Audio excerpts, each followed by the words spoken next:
Shalom Aleichem, everyone. We're continuing here in Hachzig's learning on the Pele Yoetz, day number 152, and we are beginning a new chapter called Gadol, Greatness. We'll speak about, in the beginning, the greatness of Hashem. Gadol Adonenu, great is our Adonenu, our Master. Ulegdulasa in Cheker, His greatness knows no bounds. There is no way that our seichel, that our mind can actually reach and touch and understand the godless, the greatness of Hashem. It's written in the Sefer Charedim,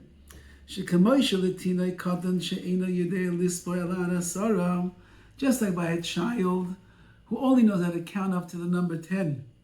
When you say to that child, what do you think is the biggest number that's out beyond your reach? He thinks to himself, 100. Ooh, that's big. That's a lot. That's a very high number.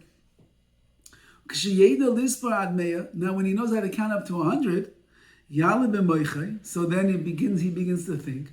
And then he begins to think to himself, well, 1,000 or 10,000, that's something that's beyond my reach. That's something that I cannot contemplate and comprehend. And therefore, whatever we think that we could understand and comprehend in the gedulas, in the greatness of Hashem, we're only going to be able to reach that erech, that little bit of like a child, who doesn't understand how to count except until 10. Whatever you're going to be able to understand about the Rabbi Shalom is it's a fraction, a small little piece of who HaKadosh Baruch Hu really is, what his essence is truly all about. And nevertheless, it is fitting that we should always remember, whatever we could understand, wherever our mind, our seichel, is able to reach, by acknowledging and recognizing the grandeur and the greatness of this lowly world that we are a part of. The world is nothing compared to the world that is above that, and the spiritual realms that are above all of that. And there are legions upon legions of those malachim, angels, all different things beyond that. Hundreds of millions of spiritual entities beyond all of that. To a place that there's no way to fathom. You cannot count, you cannot begin to understand. And that's from this world all the way above, spiritual worlds one above the other. But everything is nothing compared to the greatness of Hashem.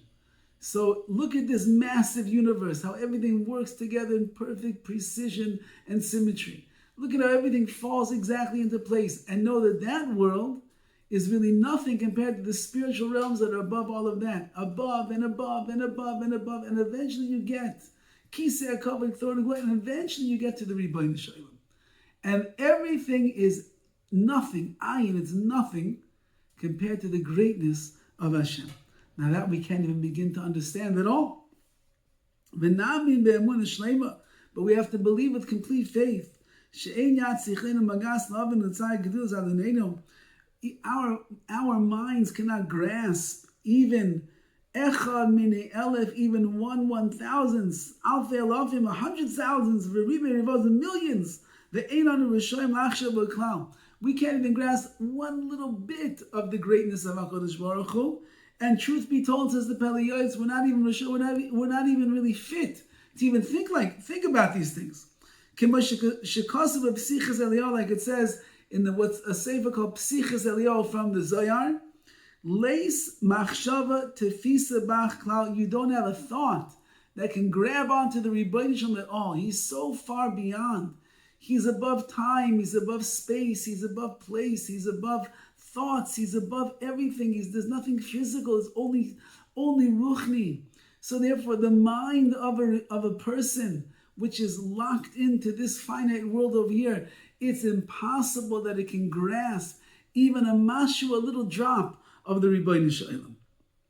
And therefore, he says to Pele Yoetz, don't even spend so much time trying to figure it out because it's impossible. V'chein Omar Mashoyer, so too the Mashoyer, I think Rabbi Yehuda Levi says a similar idea. Chakur Pa'alav, analyze his deeds, Rak Elav, Al Tishlach Yedecha, but nevertheless, to comprehend him, don't stretch out your hand. Contemplate his deeds. Look at the world. Look at the maisim that HaKadosh Baruch Hu does. Look at the hashgacha pratis in your life. Look how he orchestrates all the events. That's amazing. And that much we could see, that much we could try to appreciate and to value and to understand. But to understand the Ribbono Shel Olam, to understand the cause behind everything, that is far beyond our human mind to be able to reach. Now this idea of the greatness of Hashem will help you very much if you add in another thought to that. And that is Pechisos Ha'adam, that is the lowliness, the smallness of man, V'roiv Toivas, and all the good things, V'avas Abayalav, and the love that Hashem has towards us. Think about how small and lowly we are. Think about all the great love and the gifts that HaKadosh Baruch Hu gives to us. It will awaken inside of us the love and the fear and the anava and the humility, the simcha and the happiness. And then all of your yadus, all of your Yiddishkeit, all of your Torah, all of your mitzvahs, all your fear of HaKadosh Baruch Hu, and the purity that you have will all be drawn out from here.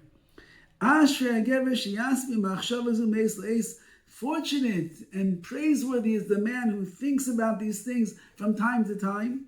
The gufa mitzvah, that itself is a mitzvah when you're thinking about the Ribbono Shel Olam and you're thinking about his greatness and our smallness, and it's increasing your love and your yira and your adherence to mitzvahs. That itself is a mitzvah. The Goreres mitzvah will bring about another mitzvah. Ushmira mikol chayva, you'll guard all of your obligations. And then your avodas Hashem will be shleim, will be complete, because you'll be a person that is serving HaKadosh Baruch Hu constantly. This is the way of the Chasidim HaRishonim, the men of great piety from thousands of years ago. He says an amazing pshat.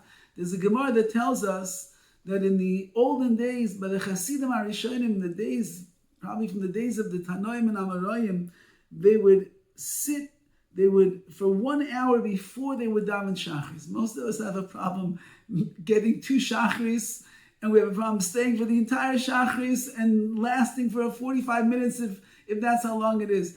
The Chasidim HaRishonim, they showed up 1 hour early, and they would meditate, and they would get themselves ready for davening. Now, what were they doing for that hour? What were they thinking about? So the Pele Yoetz explains, they would think about the greatness of the Creator, and the lowliness of man. And after that 1 hour, now they're ready to go and daven. They would stand to daven to Hashem.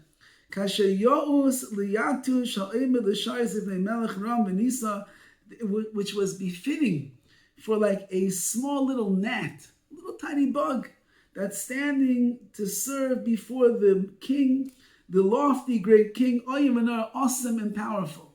So that's how they would work for 1 hour. It would be like the warm-up. A person goes to exercise. They have to do stretches. They have to warm themselves up so they're ready to go in for the long jog or for the exercise routine.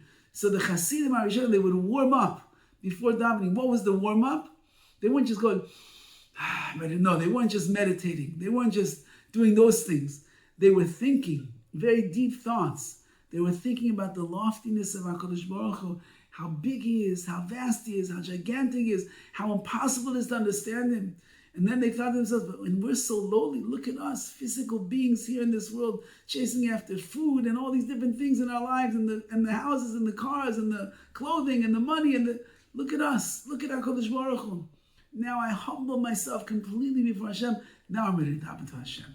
I'm a little tiny gnat in the world that's standing lifnei melech malchei malachim before the King of all kings. This is a major principle in the Torah. That's the entirety of man. When a person can be so humble before the Rebbeinu Shalom, recognize the vastness and the greatness and the awesomeness of Hashem, that will allow us to serve HaKadosh Baruch Hu in the way that is appropriate, the way that we should, as a real servant before our Adonenu, before our Master. All the best.